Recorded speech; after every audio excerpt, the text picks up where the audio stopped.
Good morning, Grace Church. I'm Linda Winkler. I possess spiritual gifts in the realm of logistics, planning and organizing complex operations. Clearly, God knew to equip me in this way because as a military spouse, I have coordinated 11 moves in 18 years. If you're doing the math, that's one move about every 18 months.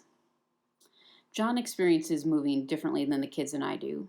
For John, a move is like unplugging something, carrying it into another room, plugging it back in, and having it work perfectly after an easy software update.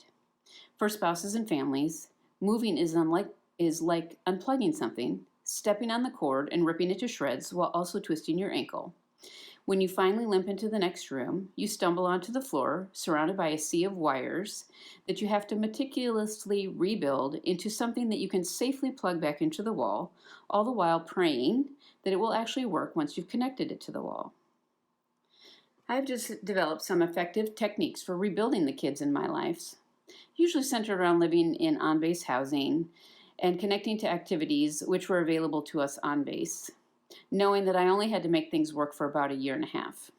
It has worked pretty well, and we have learned to adapt and to enjoy many different places and activities through the years. Moving to Tampa was different. The kids were in middle school, with high school and the big R retirement looming on the horizon. Connecting was going to look different this time, more permanent. Our lives would not be centered around a base community, but rather we would find our connections via the kids' school and activities and an off-base community. The stakes felt higher. Finding a church was a top priority. Grace Community was our first target, and it seemed like we hit the bullseye. The message was on point, the music was great, the kids liked the youth opportunities. When John and I attended the membership class with Pastor Eric, he started talking about fresh expressions. The ministry was brand new at that time, and Pastor Eric was describing how one of our first fresh expressions was going to be offering a water aerobics class at the Osprey Pool. I'm not sure exactly what thought crossed Eric's mind when I told him that I used to teach water aerobics and I would be interested in teaching again, but I'm pretty sure he wasn't expecting, yep, I was totally expecting that. Peggy DeNeo had done a ton of work to make spiritual water aerobics a reality in Fishhawk Ranch. Spiritual water aerobics has blessed this community. A handful of our participants are Grace community members, but the majority are not. I'm here to tell you that we have connected and bonded. We have laughed together as we struggle to control pool noodles and aqua dumbbells. We have endured a broken heater at the Osprey Pool last winter, braving 79-degree water together. We have prayed for each other during minor injuries and medical procedures. We have prayed for one of our own who received a cancer diagnosis. We have prayed for each other's safe travels. Like everyone else, COVID-19 upset our apple cart. Our home pool closed indefinitely, and circumstances were conspiring against us. God had other plans. He cleared the way for me to use our home pool to resume teaching.